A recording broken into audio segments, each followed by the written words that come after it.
Fondation Petrosi, partageons les bénéfices de l'énergie. Move, no limit.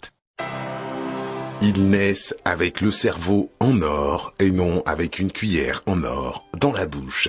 Les conditions matérielles d'existence font que le sort doit dépendre de la trajectoire du destin. C'est le cas du jeune Boti Ekissi Arnaud Omer, dont le père livre ici tout l'espoir qu'il place en son fils malgré tout. Boti Arnaud est un bon élève.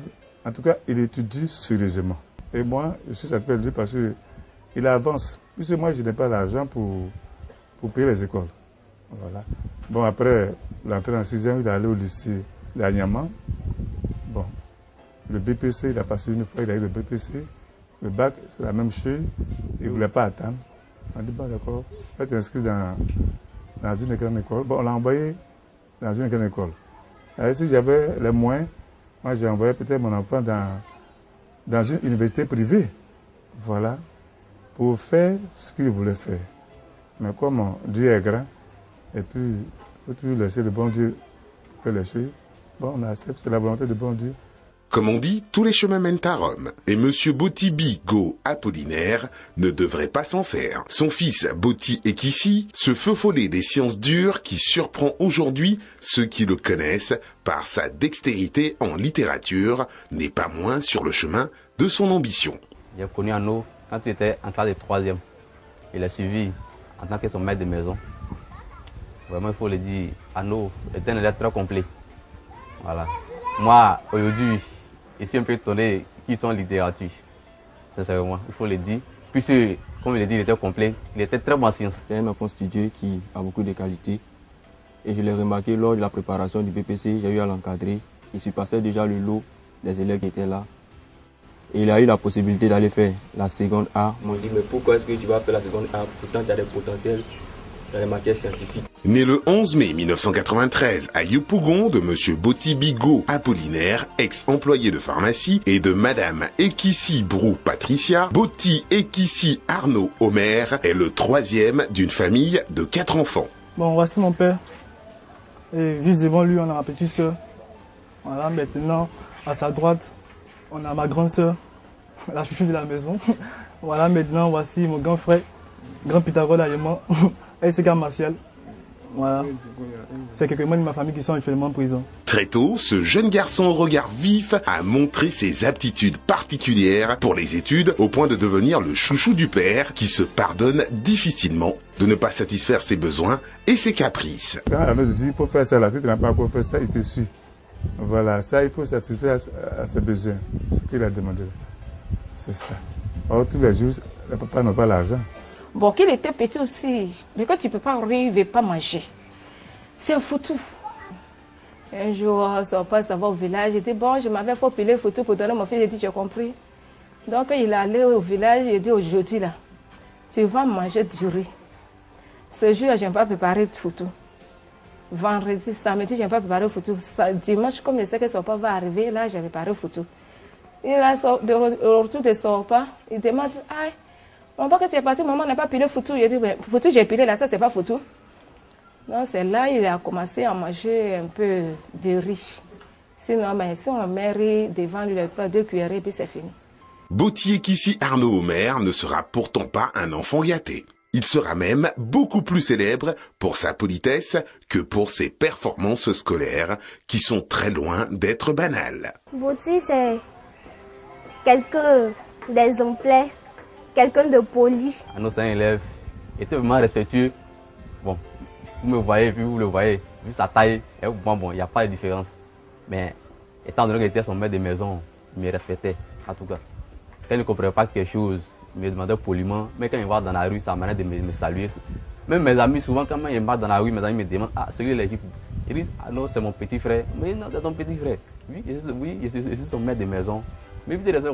L'invité de quotient intellectuel d'aujourd'hui a fait tout son cursus scolaire dans la cité de la Cola. Dès le primaire à l'EPV Les Coccinelles d'Anyama, il était déjà un abonné au tableau d'honneur. Avec une moyenne qui oscillait entre 8 et 9 sur 10, Boti Ekissi Arnaud Omer a toujours été major de sa classe au primaire. C'est avec 146,90 points sur 170 qu'il arrache brillamment son sésame pour la classe de 6e au lycée moderne d'Anyama.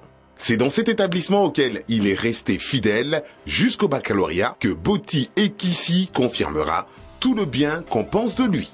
Il étudie sérieusement et puis bon, il respecte les gens. Dans les établissements où Arnaud a passé, on m'a jamais appelé pour dire que c'est un enfant turbulent et qu'il gêne les gens à l'école. Étant à l'école primaire, je partais à l'école pour demander à ses mamans, on me dit non, si c'est lui, il n'y a pas de problème, il est tranquille et qu'il étudie très bien. Chez lui, les vacances, ça n'existe pas. Hein. Quand il va à la maison, souvent, je le vois en train de bosser. Quelque part, nous autres, là, ça nous rappelle que vraiment, on a mis de côté nos ambitions. En tout cas, on s'amuse un peu trop, quoi. Donc, c'est un petit qui est bien. Ce qui est bien chez lui, c'est qu'il est extraverti, il est très ouvert. Puis, il n'a pas la grosse tête. Il aime apprendre. En tout cas, tous ceux qui ont intervenu, ils ont parlé de ça. C'est un petit, il respecte. Son entourage, en tout cas, c'est des jeunes qui sont bien. Ils sont bien, tout jeunes. Son CV et puis bon, son âge parle pour lui. C'est un petit qui est bien. Je l'appelle affectueusement mon petit frère chéri parce que c'est quelqu'un de très bien, de très sociable. Il est très studieux en classe. Je sais que vous allez penser que j'exagère, mais je vous assure, pour quelqu'un qui l'a côtoyé vraiment durant une année scolaire, c'est quelqu'un de très bien. Il assimile très facilement les cours. Sur le côté intellectuel, c'est un très bon élève. J'ai eu à étudier avec lui pendant la préparation du baccalauréat. Et je peux dire ainsi que au moment où nous préparions le baccalauréat, on arrivait à traiter au moins sur 2 sujets lors des préparations. C'est-à-dire qu'avec lui, l'étude allait très très rapidement.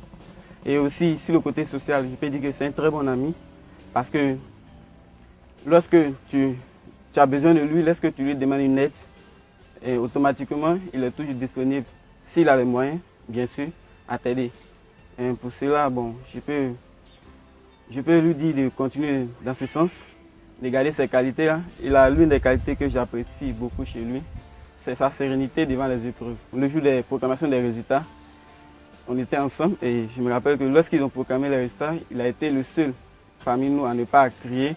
Il me regardait même quand je criais. Bon, en tout cas, ça m'a beaucoup marqué parce que c'est quelqu'un, devant les épreuves, il est toujours serein et cela nous rassure quand nous le voyons ainsi.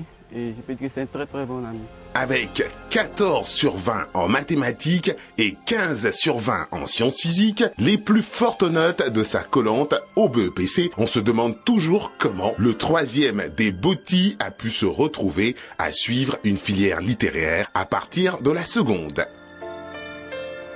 Reconnu par ses maîtres comme un élève polyvalent, même en gardant la première et la 3e place respectivement en sciences physiques et en mathématiques, avec des moyennes de 15,50 et 15,15, Boti Ekisi Arnaud Omer ne demeure pas moins un féru des langues et de la littérature. En anglais et en allemand, qu'il affectionne particulièrement, ce sont des moyennes de 14,87 et 16,66 qui ont sanctionné son premier cycle. Étant donné qu'il ne pouvait pas avoir les moyens pour aller faire une université privée, pour faire bien sûr l'allemand que je souhaitais beaucoup faire à l'université, j'ai préféré opter pour aller faire la communication dans une grande école de la place.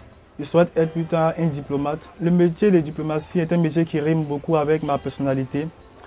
Selon mes communicationnel, on me dit comme cela que le diplomate, je dirais, est le nœud gauchien entre son pays et l'opinion extérieure. Et il faut le dire, moi-même je suis une personne qui aime beaucoup tisser les relations avec autrui, une personne qui a les aptitudes à vanter facilement, je dirais, les mérites de quelqu'un ou de quelque chose, et puis qui a pas mal aussi de connaissances, je dirais, en langue étrangère. Donc ici, aimerais-je mettre tous mes atouts à la disposition de mon pays. On peut difficilement passer sous silence son amour pour la langue, de Molière pour l'histoire et pour tout ce qui tourne autour de la géopolitique.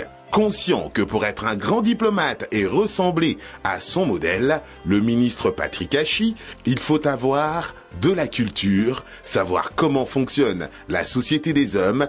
Boti Ekisi Arnaud Omer lit énormément. Là, nous avons une œuvre romanesque écrite par Isabelle Bonny-Claverie, intitulée La Grande Dévoreuse.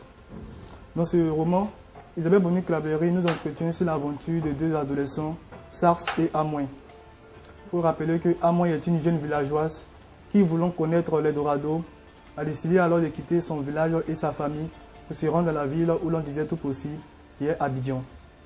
Sas, enfant, je dirais, abandonné à côté d'une poubelle, fut recueilli par un monsieur appelé Dougmore, qui vit bien sûr sa vie éteinte par ses ennemis. Ainsi, Sas jura alors de venger la mort de son père adoptif. Et nos deux adolescents vont se rencontrer, je dirais, dans un des maquis de la grande ville qui est Abidjan. Et tout de suite, nos deux adolescents vont alors, je dirais, s'engager dans une relation amoureuse. Et vont décider alors d'aller poursuivre, je dirais, leur aventure. Mais malheureusement, je dirais, leur joie fut de très courte durée.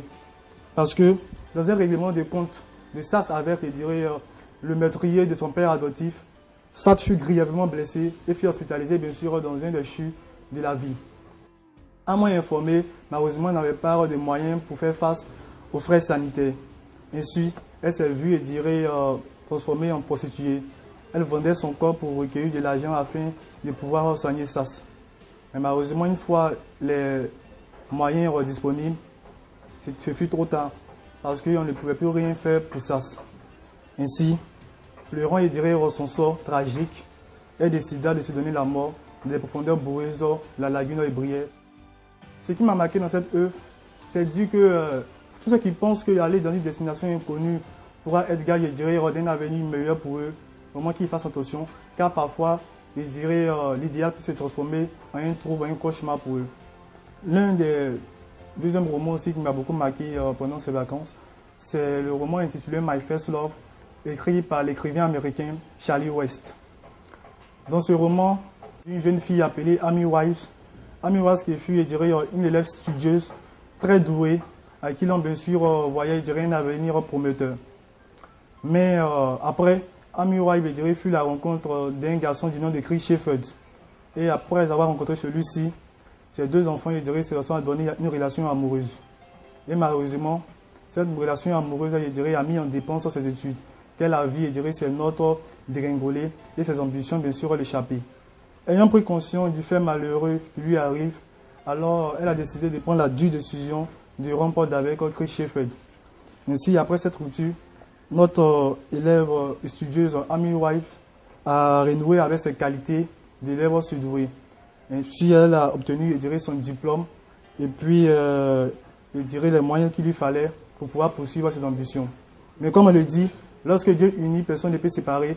C'est ainsi que nos deux tutoraux, plus tard, se sont retrouvés et ont décidé de se donner une nouvelle chance qui les a souri cette fois-ci. Son intérêt pour l'histoire, la géographie et la politique n'est pas également à négliger. Ses connaissances en géopolitique et ses références en relations internationales disent beaucoup sur son désir secret de côtoyer un jour les grands de ce monde dans les arcanes de la diplomatie mondiale. La géopolitique est une étude des rapports entre les espaces physiques et la politique des États. C'est ainsi que Pascal Lorotte même a eu à dire que la géopolitique est une fille de la géographie. On entend par là que la géopolitique désigne, je dirais, l'étude de causalité entre les espaces géographiques physiques et la politique des États. Il faut rappeler que la géopolitique permet aux individus de pouvoir comprendre le monde dans lequel ils sont, de pouvoir mieux cerner, je dirais, les enjeux des différents conflits qui minent l'humanité. Et puis, il faut dire que aussi, la géopolitique même repose sur une analyse, je dirais, des objectifs visés par ces acteurs et par les moyens mis en place pour y parvenir. Ainsi, nous avons vu naître aussi maintes doctrines géopolitiques utilisées dans les relations internationales pour afficher la politique même extérieure des nations sur le plan mondial. Comme doctrine géopolitique, nous pouvons citer la doctrine de Marc Namara en 1962. Il faut rappeler que Marc Namara était le secrétaire d'État américain à la défense. Ainsi, sa doctrine préconisait tout simplement la riposte graduée face à la menace. Nous pouvons citer aussi tout simplement la doctrine de Calvo qui interdisait toute intervention diplomatique bien avant que tous les recours locaux aient été épuisés. L'histoire est avant tout une science subjective qui étudie, je dirais, les faits et les événements passés relatifs à une période, à un pays ou soit même, je dirais, à une personne en particulier. Maintenant, la géographie, je dirais que c'est une science qui a prolongé la discussion de la Terre. Elle a aussi, je dirais, l'ensemble des caractères physiques et humains propres à une action ou un espace donné. Pour moi, la pratique de l'histoire et de la géographie est très importante parce qu'elle permet bien sûr aux élèves de devenir, je dirais, des futurs citoyens. Elle permet aussi, je dirais, de pouvoir développer encore l'esprit critique et de mieux comprendre le monde dans lequel ils sont. Comme cause du Deuxième Guerre mondiale, je peux par exemple dire qu'il y avait le non-respect des décisions du traité de Versailles. En effet, nous avons vu Hitler qui a procédé, je dirais, au réarmement de l'Allemagne, au mépris bien sûr des décisions prises pendant le traité de Versailles. Et il y a aussi les agressions, je dirais, des régimes fascistes. En effet, nous avons vu que l'Italie, à partir de 1936, a eu à attaquer l'Éthiopie pour prouver sa puissance. Il y a aussi, je dirais, la faiblesse même de la SDN qui est devenue aujourd'hui l'ONU. Parce qu'il faut dire que l'ONU, face à ces actions que prenait Hitler, a été incapable, bien sûr, de désarmer l'Allemagne. Elle était aussi incapable, bien sûr, d'empêcher l'occupation.